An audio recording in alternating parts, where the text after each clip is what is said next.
Nunca se puede vender la piel del oso antes de cazarlo. Es un refrán, yo creo, bastante sabio, y parece que Keiko Fujimori lo hizo con esa eventual victoria que ella creía tener en las elecciones peruanas, casi proclamándose presidenta este pasado lunes. Parece que la candidata de la corriente de derechas conservadora no contaba con que también hay gente en las zonas rurales, hay gente en el campo, en regiones humildes y que votan, y que su voto vale lo mismo que el de un banquero, el de un empresario o el del magnate de una gran firma. Finalmente, Pedro Castillo, al que la propia Fujimori ha tachado de comunista durante toda la campaña electoral, le ha dado la vuelta a la tortilla, le ha dado la vuelta al resultado en el balotaje. Lo que iba por aquí, ahora está aquí. Vaya cambio. ¿Y qué hacer si no te gustan los resultados electorales en estos tiempos? Yo creo que ustedes tienen la pregunta, no es la primera vez que se la hago, claro. Denunciar fraude electoral, algo que ya hemos visto en otras ocasiones. Bolivia, les suena, ¿no?, en otros países. Pero por ahora de ese fraude no hay ni rastro. ¿Qué va a suceder? Violencia y tensión en las calles porque se ha llamado a que la población salga, lo ha hecho Keiko. No asumir la derrota. Muchas preguntas las que tenemos encima de la mesa en el programa de hoy. ¿Qué tal? Bienvenidos. En el Zoom, en esta ocasión abordamos la situación en la que se queda Perú tras unas elecciones que dejan un país fracturado y dividido, pero que ha solicitado un cambio bastante radical. Empezamos.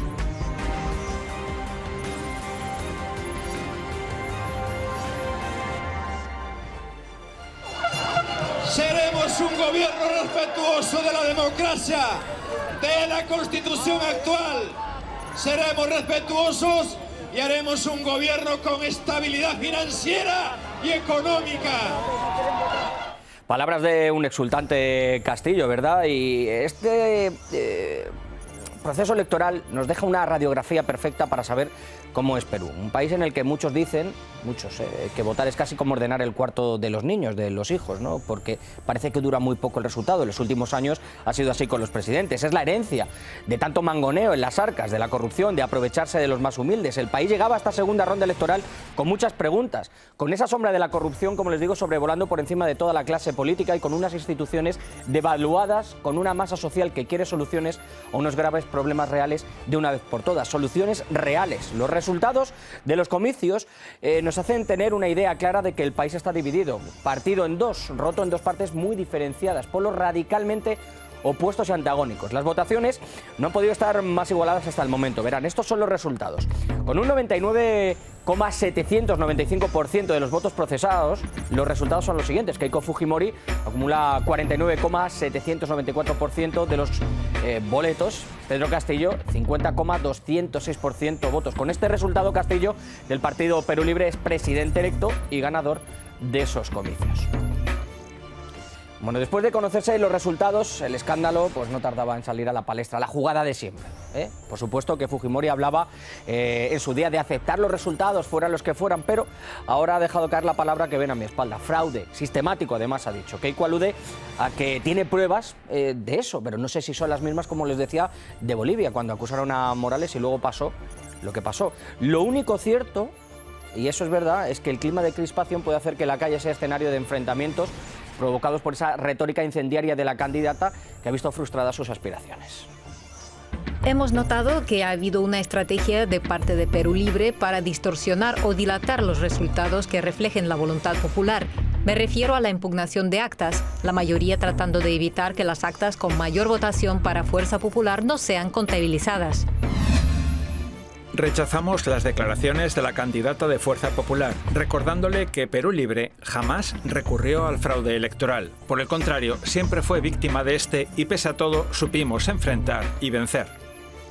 Bueno, pues esa sombra, ¿verdad?, ese halo de que podría haber una mano que manipulara las votaciones no ha venido en primer lugar del Partido Libre, sino dentro del propio gobierno. Miren, Jacqueline Fox, que es una periodista que trabaja en Perú para un medio español, se hacía eco de un audio en el que un cónsul, el cónsul peruano de Hartford, le decía a un interlocutor que la diferencia de votos a favor de Fujimori estaba en las actas de los centros de votación extranjeros. La reacción oficial pues no se ha hecho esperar.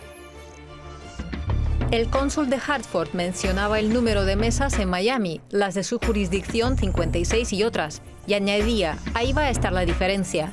Yo confío en que gane Keiko, aunque sea por mínimo. La China tiene que empezar bien, haciendo un llamado a la unidad. La Cancillería de Perú informa que el funcionario cuya voz aparece en el audio mencionado por Jacqueline Fox ha sido relevado de la tarea de transportar las 56 actas electorales. Entonces, ¿de qué fraude está hablando Keiko Fujimori? ¿No se da cuenta de la gravedad de esas acusaciones que ponen en entredicho no su victoria o su derrota, sino más bien la democracia de todo el país? Porque las imágenes que corren por las redes sociales, desde luego, no son las más halagüeñas y las hemos visto repetidas. Y a mí me hacen esperar lo peor y vaticinar un escenario que se ha vivido muy recientemente, pese a que las autoridades electorales digan que todo está ok.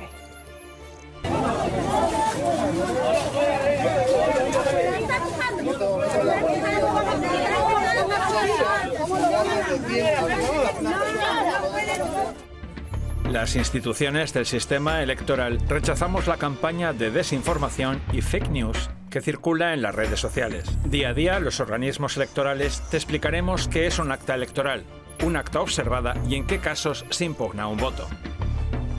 Bueno, momento para nuestro análisis, para debatir la delicada situación que se abre ahora mismo en Perú con esas denuncias de fraude electoral por parte de Keiko Fujimori y también para saber cuál va a ser su futuro más inmediato con Castillo al frente. Ya saben que estamos en las redes sociales, estamos en Facebook, también nos pueden escribir en Instagram, tenemos muchas historias, encuestas.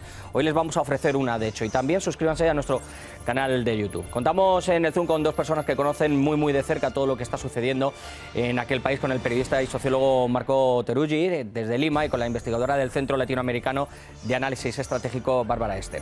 Bárbara, Marco, muchísimas gracias por estar con nosotros en el Zoom. En primer lugar, me quería marchar al epicentro de la noticia, voy hasta Lima, Marco, para decir, no sé qué puede significar para el futuro de Perú esta victoria, hay que decirlo, tan por la mínima que ha tenido Castillo, según estamos viendo con el escrutinio, pero parece ser que la gente ha votado por un cambio aunque haya sido por la mínima de esos votos. ¿Qué tal? Buenos días. Sí, efectivamente hay un cambio, un pedido de cambio que se expresa en la figura de Castillo y que sobre todo logró hacer frente a una campaña de miedo que ha sido absolutamente apabullante.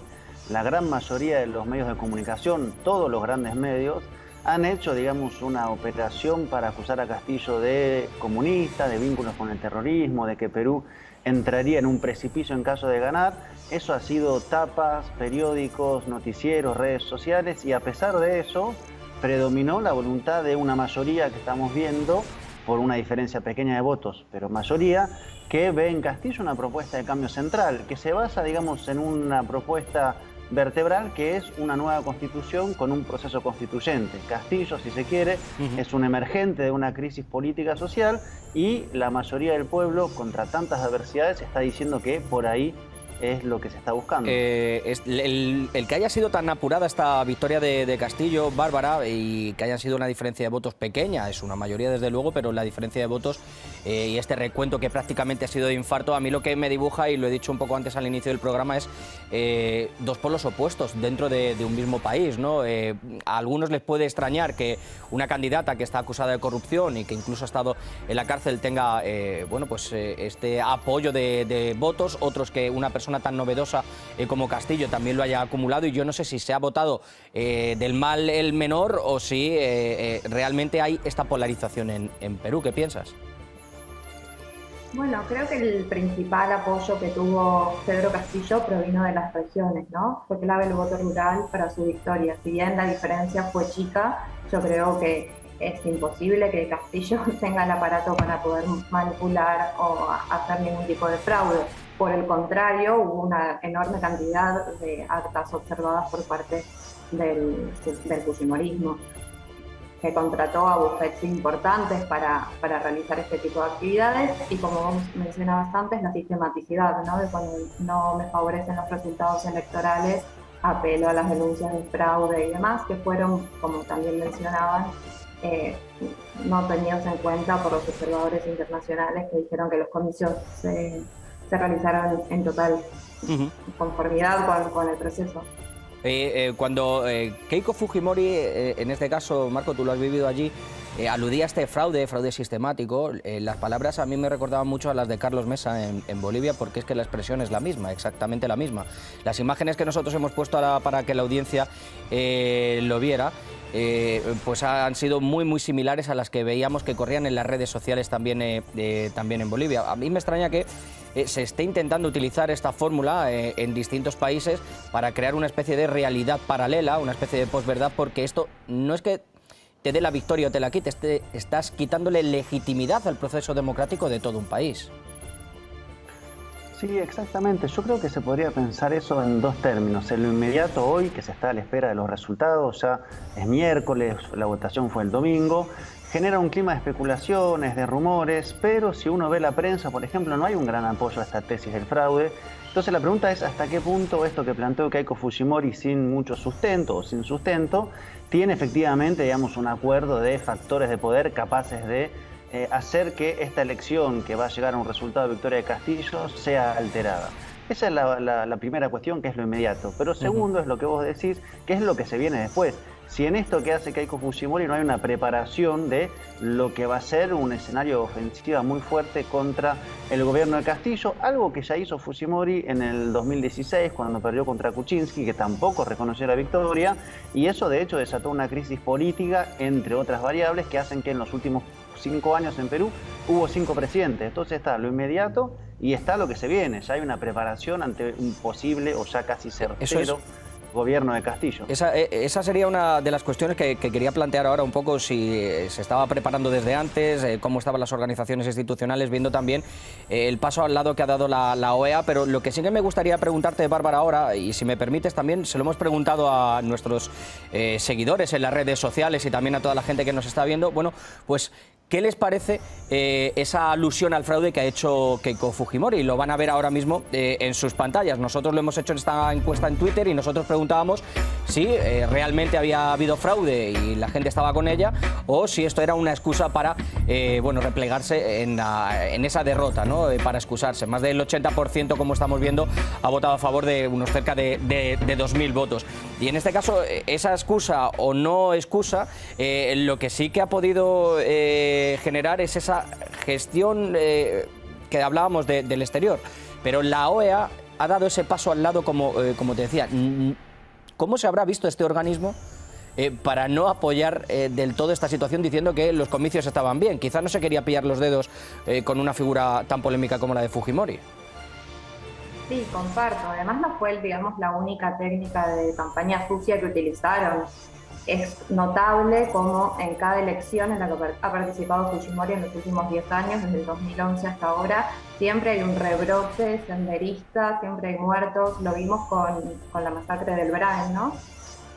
Otra táctica horrible para fogonear el miedo y apelar al voto desesperado contra un enemigo ficticio que no existe, porque sabemos perfectamente que Abimael Guzmán fue encarcelado en 1992 y desde ahí es como muy coincidente que los rebrotes coinciden con los procesos electorales en los que está implicado y el único beneficiario es el fujimorismo. Entonces creo que a pesar de toda la estructura de las corridas económicas, de la alteración de los mercados, el voto popular no la acompaña, y está muy claro que sí acompañó a Caudillo, que representaba, como decías, lo nuevo, y un carácter no plebeyo, multiclasista. Yo lo que sí que veía es que hay una palabra que también sobrevuela en torno a la persona y a la personalidad, personaje lo podemos decir, la figura de Castillo. Por un lado, es esa incertidumbre política de quién va a estar al frente del país, si está plenamente capacitado o no. Después la otra, que venía por los mercados, por este complejo neoliberal que, digamos, ha sido así derrotado. La que era aspirante a vicepresidenta decía que el Partido Perú Libre era de izquierda, socialista, que han llevado un mensaje toda campaña, leo palabras textuales, mensajes de esperanza y de justicia social con un gobierno inclusivo. Pero lo que se ha ido predicando no ha sido eso, ha sido este miedo que estábamos hablando. ¿Quién realmente, Marco, es Pedro Castillo? ¿Qué podemos esperar en el próximo gobierno cuando se confirmen todos estos resultados al 100%, aunque ya está casi visto para sentencia? ¿Quién es realmente Pedro Castillo? Qué pregunta. Yo creo que hay un recorrido de él que viene de las rondas campesinas, que viene de las huelgas del sindicato del magisterio. Hay un Pedro Castillo que emergió en primera vuelta y hay en estos momentos la construcción de un liderazgo muy genuino, muy auténtico. Uno va a las vigilias que están habiendo en Lima, uno va a los actos de campaña y hay una conexión entre su figura, su forma de hablar, lo que va transmitiendo, y un sujeto social que está fuertemente movilizado y generalmente poco organizado. Entonces hay, digamos, un proceso muy acelerado de construcción de un liderazgo nuevo que no estaba en los radares de muchos análisis. Y en cuanto a qué esperar, bueno, yo diría que hay dos cosas centrales que él pone sobre la mesa. Uno, la nueva Constitución, pero hacerlo a través de un proceso constituyente, es decir, abrir las puertas democráticas para debatir cuáles son los pilares de ordenamiento del país. Y dos, poner la cuestión de los recursos estratégicos sobre la mesa de debate, o sea, el oro, la plata, el petróleo, el gas, el agua, es decir, el orden estructural económico peruano. Entonces pones la democracia y la economía y de conjunto estás diciendo hay que construir otro modelo, que es lo que pide una parte muy importante de la población peruana, centralmente clases medias, populares. Un modelo centrado, yo creo, en la lucha contra la corrupción, porque lo que hemos vivido en los últimos años ha sido prácticamente esperpéntico. Creo que recordar que en noviembre de 2020, no sé si hasta 3 presidentes estuvieron en Perú, pero lo que sí hablábamos antes de la incertidumbre económica y de ese miedo, Bárbara, el lunes veíamos los resultados y ante la posibilidad de que le diera la vuelta a la tortilla, como digo yo, Castillo, enseguida se disparaba el dólar, enseguida la bolsa, bueno, pues notaba esos miedos. Es que al final esa incertidumbre es lo que prima, pero es quizá este sistema el que tiene el miedo al cambio, más que las personas, más que los peruanos. Bueno, seguramente la Cámara Empresarial de la CONFIEP estará como bastante nerviosa por los resultados. Sin embargo, los mercados se aplacaron bastante cuando Castillo salió a hablar. Lo que propone es una nueva alianza con empresarios regionales, no necesariamente limeños, y la verdad es que a partir de que él habló, los mercados se aplacaron bastante y se calmaron.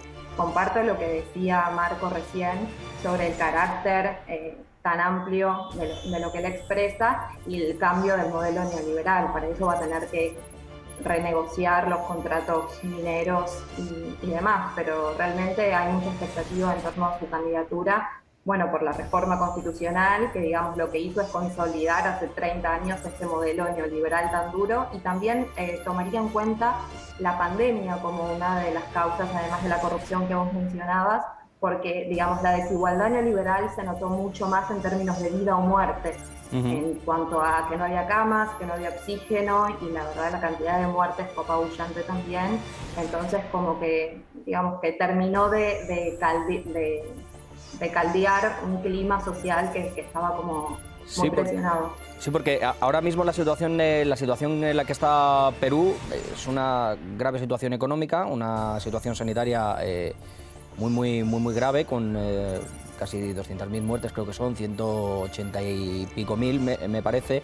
Y esto también ha traído un retroceso con estos cierres, como sabemos en todo el mundo, pero también en Perú, que se ha notado mucho con el Producto Interior Bruto. Leo datos del 11,6% incluso, ¿no? Quiero decir que no es una herencia, Marco, ni mucho menos fácil de gestionar, y en la que se acusaba que se podían incluso expropiar algunas empresas, se hablaba de estas nacionalizaciones, etcétera, pero quizá no vaya por ahí la línea que ha marcado. Y esas primeras palabras que hemos escuchado desde el balcón, ¿no?, digámoslo así, de su búnker, era intentando calmar un poco, ¿no?, hablar de una estabilidad económica para que la gente dijera, bueno, a nosotros nos han tachado de una cosa, pero se trata de realizar una política constante y una política, digamos, de equilibrio. Sí, incluso en los días anteriores, su asesor de economía, que es de apellido Franque, si no me equivoco, que era el que antes estaba con Verónica Mendoza, que salió con Pedro Castillo para esta segunda vuelta, empezó a construir un discurso, digamos, mucho más suavizado de la propuesta económica, empezó a dejar de lado la cuestión de las expropiaciones, empezó a plantear la cuestión de las renegociaciones, incluso apareció un artículo en Bloomberg entrevistándolo y ahí planteando esta idea de, bueno, vamos hacia un modelo más parecido a lo que hizo Rafael Correa o Lula da Silva. Es decir, ahí efectivamente hay un espacio de renegociación, y yo creo que lo que hay hoy es muchas preguntas acerca de lo que vendrá, pero en todo caso creo que expresa este deseo en un país que viene en una crisis política profunda, una crisis social. Hay mucha desigualdad en Perú entre lo que es Lima, la capital, y lo que se llama la provincia, que es todo el resto del país. Hay regiones donde ganó con el 82% de los votos, digamos, hay realmente un apoyo muy fuerte, y al interior de Lima hay una desigualdad gigantesca entre algunas zonas como Miraflores, que digamos tienen toda una suerte de modernidad arquitectónica, estética, y unos cerros que están abandonados en medio de lugares con muy poca infraestructura. O sea, hay una sociedad profundamente desigual. Tal vez una fotografía del neoliberalismo peruano que es inocultable. Lo que tampoco es ocultable, a pesar de que hablaba yo de ese antagonismo, Bárbara, entre los dos modelos, ese neoliberal y el otro que propone muy distinto Castillo, sí hay, digamos, puntos en común. Es decir, en campaña incluso ha habido referencias bíblicas, se ha estado hablando de la familia, la institución, la importancia de la religión. Hemos escuchado palabras del propio Castillo en torno al aborto, también a la eutanasia, legalización de la marihuana, el colectivo LGTBI. Es decir, en algunos puntos no se puede decir que lo que se le ha tachado de radical lo tenga Castillo, es decir, porque en muchos de sus puntos es bastante conservador y tiene puntos tangentes con Keiko Fujimori. Bueno, no necesariamente. Una cosa son los dichos y otra cosa son los hechos. O sea, Keiko Fujimori participó en la esterilización forzada de más de 300.000 mujeres en el gobierno de su padre. En cambio, digamos, Castillo es como decía Marco recién, un liderazgo en construcción. Y hay temas que son como muy urbanos y están muy en boga, pero no necesariamente son transversales a todo el Perú profundo. Me parece que un poco expresa eso, pero no se ha manifestado en contra. De hecho, al final de su campaña recibió el apoyo de distintas agrupaciones LGTBIQ. No sé, podemos ver el perfil de la vicepresidenta, de Dina Boluarte, que es bastante interesante, incluso la participación femenina en política. Yo no lo tildaría como un liderazgo conservador en lo social.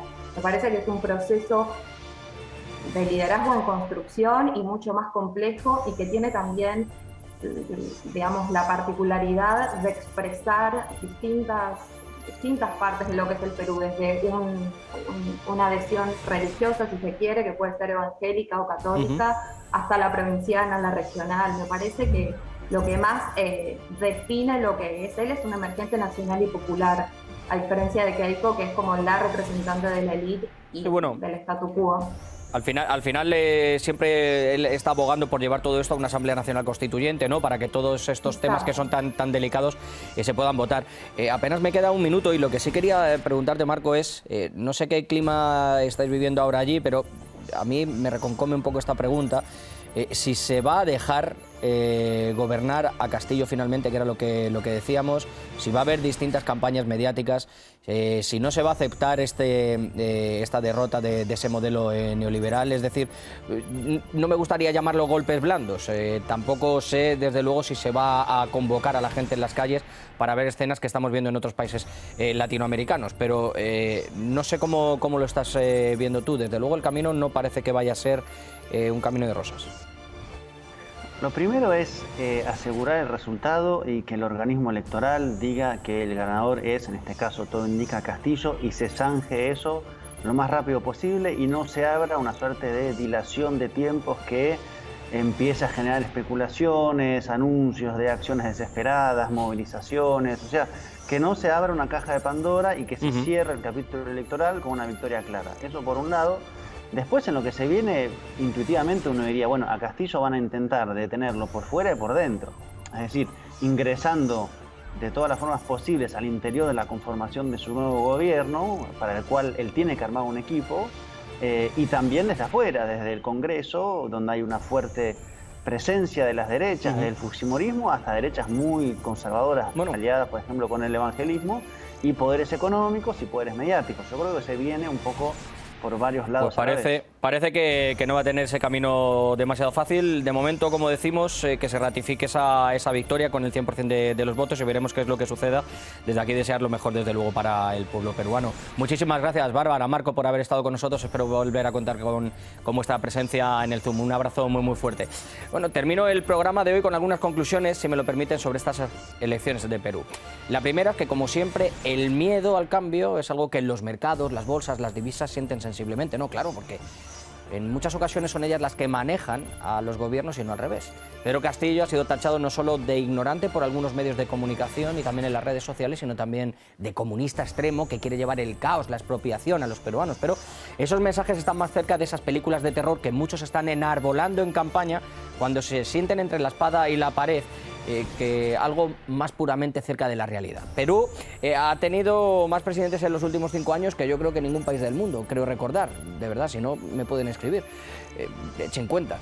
Quizá este resultado, aunque sea ajustado, marque una tendencia de cambio para un país que está marcado por la corrupción, por la desigualdad de mucha gente, por la pobreza y por necesidades reales de atender a una gran mayoría que es muy vulnerable. ¿Va a poder cumplir Castillo sus promesas? Quizá esperemos que lo mejor llegue para la gente, aunque lo que es cierto es que va a sufrir, como decía, un constante bombardeo, golpes blandos, acusaciones, falsedades, campañas mediáticas, señalamientos. No sé si va a gobernar muy en paz, veremos qué sucede. Por el momento, sus promesas son las que hay de cumplir, aunque ha dicho que hay mucho trecho, ¿no? Deseo que Perú tenga ese futuro que merece, pero más un presente que amerita y que necesita. No tiene una situación fácil a nivel político, ni de derechos sociales, ni a nivel económico, tampoco por la pandemia. Perú ha elegido el socialismo, ha elegido el cambio. Veremos si tiene las soluciones a sus problemas. Ya saben dónde estoy. Escríbanme, como siempre. Chao, les espero.